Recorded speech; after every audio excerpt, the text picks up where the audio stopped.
Today we wanted to talk about harvesting and also tracking your harvest. So to start out, there's a couple sheets that are important for you to follow through as you start harvesting and tracking your harvest. The first one is a document called Create Your Harvest Kit. And we'll walk through some of the tools here involved in that. And the other one we're going to cover today is your Learning Garden Harvest Log. We'll come back to that as well in a moment. So while you're putting together your harvest kit, different vegetables need different tools to harvest them correctly. So starting out with a big shovel, this is something you might use for harvesting potatoes or getting some other root vegetables that you might need to dig and loosen the soil for. You also might want to use a trowel sometimes to lightly loosen soil around smaller vegetables.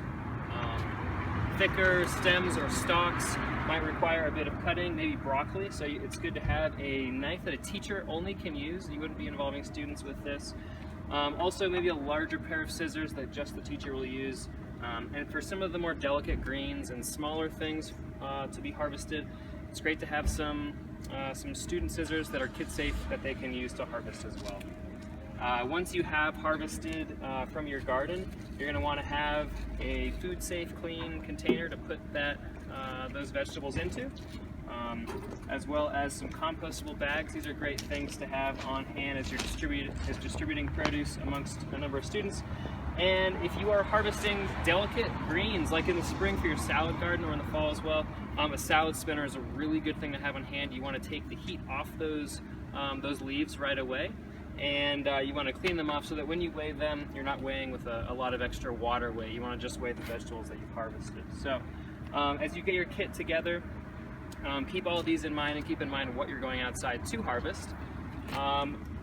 In terms of tracking your harvest, we want to make sure we get all this down because we want to celebrate the harvest that we have and keep track to improve for the next year. So let's take a look at this harvest log. Start out here with the date. Always want to put the date of when it was harvested so you can look back on that. What vegetables actually were harvested right there. The total weight of the vegetables is always great to keep track of.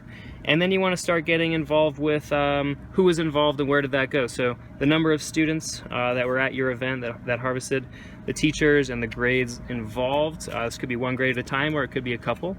Harvest destination. We always want to keep track of what we end up doing with this harvest so we can look back the next year and say, hey, everything went to the cafeteria last year, and this year you want to try to involve classrooms, or you can track how much went home as well. The last part of this is just to keep track as well about how this went and who was involved. So was it parents, teachers, administration, students, or something else, a different group.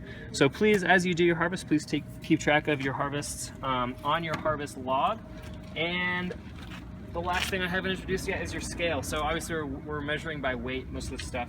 And do please make sure that when you use one of these buckets and you start to weigh, that you tear your scale. So the scale starts out with a weight of 0 with your harvest container on it as well.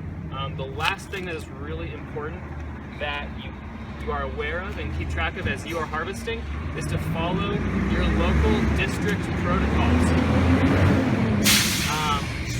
Every district has some specific protocols that they will need you to follow as you harvest with your students, and so you can reach out to your garden educators to ensure you're following those. They can lead you through that and guide you through that process. So thanks a lot for listening. Good luck with your harvests, and we'll look forward to sharing some good veggies with you.